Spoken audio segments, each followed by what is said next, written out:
دا یو جزیه شته چې تقلید په عقیده کې کیدی شي که نه شي کیدی فروع کې تقلید اتفاقي دی چې باید وشي خو په عقیده کې تقلید څنګه دی نو په عقیده کې تقلید هم د جمهور مذهب دی چې کیدی شي حضرت یوسف علیه السلام خپلو قیدینو ملګرو ته څه وایي انی ترکت ملت قومي واتبعت ملت آبائي زه د پلار او د نیکه په عقیده باندې یم دا تقلید د پلار د عقیدې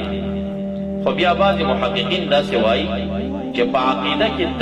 تقلید نه وي دا تقلید مجرد د اصطلاحات وي مثلا د علم کلام علما تا ته څه وایي چې الله رب الجلال باندې ایمان او د هغه په صفاتو ایمان د آمنت بالله یو جز تا ته وایي د الله صفات څوک دي د الله تعالی په صفاتو کې صفات فعلیه هم شته دی او صفات ذاتیه هم شته او صفت ذاتی چاته وایي صفت فعلی چاته وایي ته اوس پرې نه پوهېږې زه پرې نه پوهېږم د علم کلام د ابو منصور ماتوریدي ائمو هغې تعریفونه کړي نو دا تقلید په دې کې نه دی چې د علم کلام یو امام پکې الله تعالی ته صفت د ځان نه جوړوي او موږ به هغې کې مقلدین جوړوي نه بل دا صرف مجرد اصطلاح کې تقلید دی چې دغه صفات فعلیه څو دي او څه شی دي او څه ته وایي صفت ذاتي څو دي او څه ته وایي دغې کې تقلید دی د اصطلاح او زبان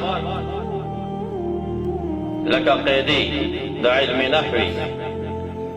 چا جوړې کړي دي او د هغې دپاره وروستو بیا اصطلاح ضابطه چا جوړه کړې ده کلمه چا ته وایي لفظ موضع لمعنی مفرد دا مجرد ابن حاجب تقلید کې په یو تعریف کې او په یو اصطلاح کې ته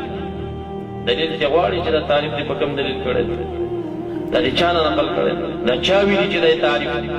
بې چون او چرا د هغه قول د کلمې په تعریف کې مسلم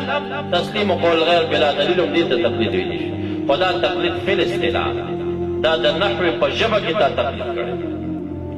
نو د علم کلام تقلیدم تقلید دغسې اصطلاح ده مجردی چې هغه اصطلاحات موږ نشو وضع کولی پرې نه پوهېږو هغې وضع کړل موږ هغه او بل ابو منصور ابو الحسن اشعری دی رحمه الله خو دا دواړه د یوې زمانې علما دي شوافع او موالک